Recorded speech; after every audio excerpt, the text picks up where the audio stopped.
So while they're conversing, while they're talking, this four coming. One of them is Baptista, his two daughters, Bianca and Katrina, and then two men, Brendo and who are all these people? Guys, welcome back to my channel. It's your girl Emma. If you're new to this channel, welcome. You're not late because this is my second video. And if you've watched my first video and you're here, thank you for coming back. Happy to have you. Thank you all for your feedback on my first video. Your likes, your comments. Thank you for sharing it. And some feedbacks were not really on YouTube. I got them, via other social media handles. But thanks a lot. I really liked it. I really appreciated it. Thank you so much. So down to our story. Today I will be telling the story, The Taming of the Shrew by William Shakespeare. Here we go. So this story starts in an ale house, in an inn. There's this guy called Sly, and he's drunk and all. He's drunk all the wine in the inn. So the waitress now comes and she asks him to pay up. Like, Sly, pay up for the drinks you drank today. Pay up, guy. But this is Sly, I guess because he was drunk, he starts arguing with her, and then she threatens to call the cops, the police in their era. So this waitress goes and she goes to call the police. Meanwhile, Sly is still drinking. He can't pay for the rest, the ones that he has drunk, but he just keeps drinking and he keeps drinking and he keeps drinking. Up to the extent that he falls asleep, like he passes out there on the floor. Meanwhile, in that same town, rather in that same scene, a lord, he comes in with his servants, his workers and the rest. They just finished hunting, and so he has this hunting hounds, this dog, and then he's now telling his servants that he should feed his hounds properly. He's not too pleased about the hounds, and his servant tells him that they're the best in the land and all of that. It's kind of like hyping the man now. So while they are like in the midst of their conversation, he sees Sly on the floor asleep, and he thinks to himself, is this man dead or is he asleep? And then the servant now goes and checks, and it's like, my lord, this man is asleep, he's drunk and all. So this lord, he now decides like he's going to prank Sly. He's going to prank Sly, and he tells his servants that they should take him to his house. That's the lord's house. They should take him to his house. They should dress him in the finest clothes, that's his own clothes. They should call him lord. He should have servants waiting on him with different raiments, different jewelries, wristwatches, and all this stuff that rich men wore back then. And then he calls his most trusted servant named Paige, and he tells him that when this drunkard wakes up, he should pretend to be his wife, like his lady. He tells him that he should go and dress like a lady, like a woman, and that all the things he sees women doing, all the ways in which a woman acts, he should act like that. All the mannerisms, the dressing, everything, he should act like him and pretend to be the drunkard's wife, right? And that if the drunkard should ask, he should tell the drunkard that he has been asleep for over 15 years and that he has been mad, and he should threaten to cry. And then if he can't cry, he should use a veil over his face and cut onions and put it by the side so it looks like he's crying and all. So the page agrees, his servant agrees, and Page leaves, his other servants leave. Then outside the inn, he hears rumbling, like people are talking and yelling and the rest. He asks his servant, one of his servants, like, who are those people outside talking? And then his servant now tells him that they are actors, kind of like freelancers. So he tells them to bid them come, like they should come in. He wants to, talk to them, he wants to see them. And then when they now come, he realizes that they've done a play for him, which he enjoyed, and they confirmed it here that they've worked for him before. So the Lord now says, maybe I should add these people to my plan. And then he tells them what he's doing, how he plans on deceiving this drunkard that they are carrying away to his manor. And he now tells them to play along, that they are to play a story or a drama for this drunkard, and thus they agree. So back in the manor, in the Lord's house, in the Lord's manor, Sly wakes up. He's dressed in the best clothes. He's wearing the best shoe. His hair is combed. Everything. His nails are trimmed. He looks sharp. And so he now looks around and he sees Servants everywhere, including the Lord. Though the Lord dresses as the servants to wait on this drunkard to play a prank on him. Can you imagine that? This is what rich people do. Like, they are jobless in that era, so they were jobless. So this man, this sly guy, he wakes up and he looks around him. Who are all these people? And then one servant, the head servant, now walks up to him and asks him, "My lord, you are awake. My lord, what will you eat? What will you wear? What will you adorn your feet with? What oil will you use?" Like, just kind of like giving him rich man vibes now. So the this drunkard now, sly, at this point he's sober, he's no longer drunk, and he's like, "Where am I, guys? Where am I?" I mean, this man carried me to the police station already and I don't know. So he's like, "Who are you people?" And then this servant like ask him all these questions. So he's like, "No, don't call me my lord. My name is Sly, and I'm the son of so person. I am this, I am that. My house is here. Before I was," he just keeps like calling his occupation. He was born to a farmer. After a while, he was a carpenter. Then he was a designer, he was that, and currently he's a tinker. And that he doesn't own a house. He owns nothing. Like, he's poor and he's broke. He's even owing people. So he was just like, "Guys, you people are mistaken though. You don't know me. I don't know you." I don't know you. So meanwhile, like, he's trying to understand what's going on now. And then the Lord, the original Lord of the man, now decides to he decides to say something. He now says, "My lord, you've been asleep / mad for the past 15 years or so." So he was like, "Me? No." He tries to like argue with that one that, "No, it's not me. It's not me. Like, I know who I am." He mentions his father. The servants deny that they know not a man. He mentions where he lived, where he schooled and everything. The servants denied it. Like, that place, guy, that place does not exist. He even mentioned like the ale house, the inn where he fell asleep, where he passed out. The servants were panicking. "Oh my lord, this place does not exist." Decide yearly that, is he still sick? Is he still mad? Our Lord is still sick. Our Lord is still mad and all. And he's like, he's beginning to doubt himself now. Like, am I really like the Lord of this man? Or have I really been mad? Have I really been asleep for 15 plus years? Like, guys, what's going on? He's beginning to, if all these people here, right? If this 20-something people here in this room, in this big fine room, tell me that I am the Lord of this manor, and I've been asleep for 15 years and I've been mad, then maybe that's what's really going on. And no, he begins to doubt himself. Like, all his memories, are they just figments of his imagination? Was he really mad? So the Lord now, the real Lord of the manor, decides to add his own details. He now tells him that even his wife, the lady of the manor, has been crying. Like, she's been crying for 15 plus years, missing her husband and all. So he's like, "I even have a wife, self. I have a wife, self." Is there anything that so he now beats them to call her in. So when one of the servants leaves now to go and call the wife, he begins to think to himself, maybe it means I'm the Lord of this manor. I mean, I own this place now. He's beginning to feel like he's the owner of the manor. Then they go in to call his supposed wife, that page, that guy, that servant. And that one comes in, he's dressed like a woman, he has packed his hair, he used veil to cover his face and all. And then he comes in, "My lord, you are awake." He begins to cry. So he was like, "This one that is my wife, why is she calling me her lord?" So he tells her, "Woman, I am your husband, don't call me my lord. That is the servant. You, my wife, not supposed to call me husband." So the real Lord of the manor now turns to him and says, "My lord, she's your wife and she calls you my lord or husband, anyone which you prefer." So he now asks her for her name now, like what would I call you? The Lord now tells him that you may call her wife, for that's how it is done. That's how they say it, wife. So the page, dressed as a woman, now starts weeping.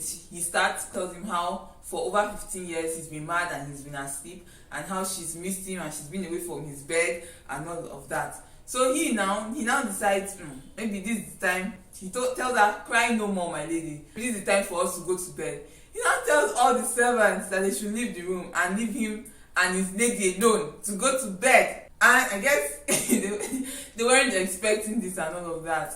So the lady slash page now tells him that no, that before they do that, they have to watch a play. That it's the doctor's part of like the doctor's prescription, that he's been in a foul mood and all. This is supposed to lighten him up. So he now tells them, all right, that this play is not like every regular play. And she now said, no, my lord, it's history and house stuff.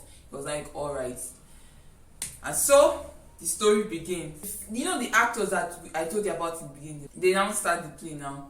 So the play is supposed to be situated in Padua. I don't even know where that place is.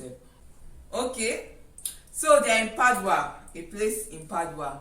I don't even know how to pronounce the person's name, but I'll try. I'll use my Nigerian accent to pronounce it. Lucentio. Is it Lucentio or Lucentio? Lucentio and Trenio. Okay. So these two people now, Lucentio is the Lord. It's not really a Lord, like a young Lord, and Trenio is his right hand man. So they're in Padua. Lucentio comes to Padua to study, to improve his knowledge and all. Padua is like, let's say, the cradle of knowledge back then for them, I guess, in this book. So Lucentio is like in awe of the place. He can't wait to begin. He can't wait to start and all. So his servant Shrew now tells him that he shouldn't get too caught up in his studying and forget the pleasures of life.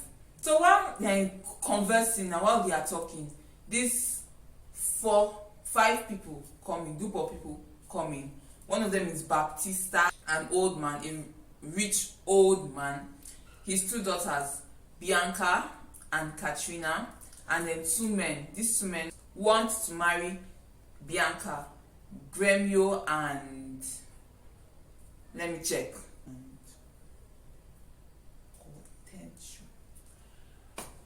Gremio and Hortensio want to court, or rather want to marry Bianca, and they are trying to persuade Baptista to give her hand and all of that.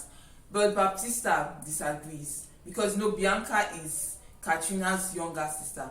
He refuses to give Bianca out unless Katrina gets married. But the thing about Katrina is that she's supposed to be the Shrew of the story. She's willful, she's arrogant, she's the modern day woman. In fact, she's today's women. Like she uses her rights, she speaks up, she's a willful person and all. And Bianca is like the opposite. She's the saint. If a man tells her kneel down here, she'll kneel down. If they tell her do this, she'll do this. She's like the perfect woman for that era and all. And while Katrina is the Shrew, so no man wants to marry Katrina. But Baptista's conditions are, unless Katrina gets married, unless someone marries Katrina, nobody can wed Bianca. Like, they are going to lock. She's going to be a maid forever, a maiden in the house. Unless Katrina gets married, no show. So Hortensio and Gremio are begging Baptista for Bianca's hand, and Baptista disagrees. He tells them that no, that he can't give her up. He can't give her until Katrina is married. So he tells Bianca to go back into the house. So he now tells them that because of this, the only men that will be allowed in his house are her tutors and her, let's say, lecturers, people that will be teaching her. Those are the only 2 people allowed in his house to see Bianca. No other man is allowed to see Bianca. He tells Katrina to leave, that she can leave now that Bianca has gone, that she can leave. So Katrina is like, as in, am I some object or a servant that you tell me when it is I can leave and when I should stay and all? And then she angrily leaves, and Baptista, her father, leaves. So Gremio and Hortensio now, they are now like, what can they do to have Bianca's hand? Because they are like, so they're in love with her. And you know that Baptista has already stated that unless Katrina gets married, Bianca can't get married. So Hortensio comes up with a plan, and he tells Gremio that maybe they should go looking for a husband for Katrina. But Gremio is like who wants to marry Katrina? Like, if they are going to look for a husband, they might as well just go and look for a devil for her to, might as well just go and look for Satan for her to marry. That's how bad she was. So Hortensio is like, no, we're looking for a husband for Katrina. We have to look for a husband for Katrina. And then when Katrina is married, will both, compete honorably for Bianca's hand. Whoever she picks. Whoever she chooses. We go our separate ways and all. But for now, we have like a common enemy. Let's come together and fight this enemy. Let's come together and fight Katrina. So Gremio is now like, first of all, who wants to marry Katrina now? She's willful, she's arrogant, like she's not a lady at all. She's not a lady at all. But then she was like, if we pay somebody to marry Katrina, then like our problem is solved now. And besides, she's a rich woman. Her father will pay a lot for somebody to marry her. So Gremio is like, that he would rather be hung on a cross and whipped every money than receive all the money Baptista is willing to give him to marry Katrina. That he doesn't know who on earth will marry Katrina. So while they decide now, they're like, either way, we'll look for someone to marry Katrina, and then they go their separate ways. Back to Lucentio and Trenio, who were watching everything unfold. At that moment, Lucentio now exclaims how he loves Bianca, like he's falling in love with Bianca just from watching her. In fact, the girl didn't even say anything. To be honest, throughout that entire scene, Bianca was quiet. But just Shakespeare now, they have a lot to say. They can praise one woman. He's like talking about how her breath from where he was, people like hiding far away to watch everything unfold. He's like talking about how her breath is like roses in the air. Her voice is melodious. Her posture is this. She carries a grace. Like, I guess some people are like that too. Even without talking, their voice can be melodious. Me, I don't know. I don't know if it's possible though. But he's in awe. He's in love. He's doing lovey-dovey, Romeo and Juliet. You know how they can be stupid. So Trenio is like, young master, you've seen what has just happened. Like, that's too soon. Is it that girl you are talking about? That one he talks about Katrina. So Lucentio is like, no, Bianca, like the other sister, like that's the one he's in love with and all. So he's now decides that he must cut Bianca and he must make her his wife. Then his servant Trenio is now like, that you've heard what her father has said, that no man may cut or marry Bianca unless her elder sister Katrina is married. And from what he can see, Katrina is a devil, she's a witch, she's a shrew, nobody will marry her. So Bianca is damned to remain a maiden in her father's house for the rest of her life. So he was like, no, that never, that didn't he hear the conditions. Only her tutors and her lecturers can see her. If he can disguise himself as a tutor to teach Bianca, her father will let him in. And that way he can win her heart and marry her. But Trenio is like, but my lord, you've forgotten what we came to Padua to do. You're here to study, you have to report, you have to do this, you have to do that. Lucentio now comes up with a plan. He's like, we just arrived in Padua.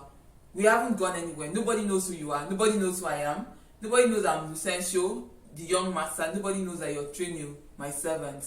He now tells him, Trenio, are you not my servant? Will you not do what I ask?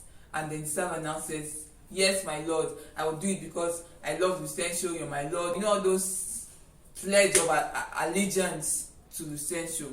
So Lucentio now comes up with a plan. He tells Trenio that he should take on his identity, like they should switch identity and clothes. Trenio now becomes Lucentio, the young master, and carries out Lucentio's duties, like attending classes, checking up, and all of that. While Lucentio takes up Trenio's identity, like he takes up Trenio's identity as a servant and all, and then he goes to court Bianca. Okay, so they decide to switch clothes and all. Lucentio gives Trenio his servant his clothes. Trenio the servant gives Lucentio his own clothes. Like they switch clothes and then they switch everything. Meanwhile, Lucentio's father's servant in Padua, the person that they're supposed to report to, Biondello. I don't know how it's pronounced. Is it Biondello or Biondello? Call him Biondello. That's his name, Biondello for now. So Biondello now arrives and he's like, what is this I see? Because he knows his master. He knows Trenio. Trenio is his fellow servant that works for Lucentio and his father Vincentio. So he's like, what is this? What is this I see now? Like, master, has Trenio robbed you of your clothes, or have you robbed him of his clothes? Which is which? Like, what's going on here? Luciento now knows that he can't tell Biondello what has happened. He decides to make up his story. Now tells him that on their way here on the ship, he killed a man and that his life is in danger because the person that he killed, his people want to avenge him, and for his sake, Treno has decided to take on his identity and Treno's identity, and then they will go their separate ways and all. So Biondello, like, he believes the story and all. He feels sorry for his master, and he even swears that if he was him too, he would have done the same thing and all. So Luciento now tells Biondello that Treno will take on his identity as Luciento, and that he will go and try to cut Bianca. Like, he will go and try to cut Bianca. Well, he will go under a different name, Cremo, I think, a schoolmaster, a lecturer, a tutor for Bianca, and then they all agree. So back to the Lord, back to our the beginning of the story, where Sly, Paige, the master, the Lord, the servants are. One of the actors now like looks at Sly and now tells him that he's nodding. I think kind of like he was falling asleep. Now ask him if he's not enjoying the story. He now says no, that he's enjoying the story. That is this the end? Like, he asks, is there more? So his lady / Paige now tells him that yes, my lord, blah blah blah, there's more. It gets more interesting, like the story goes on and it's more interesting. And I think I will stop here because I think this video is getting very, very, very, very, very long, and I don't know, I'm just trying to play it safe. Let me know in the comment section if you guys prefer longer videos or shorter videos, but for now I'm just going to end this particular video here. You want to know what happened next? Please click the like button, subscribe and share, leave a comment down below, and watch out for the next video. Bye.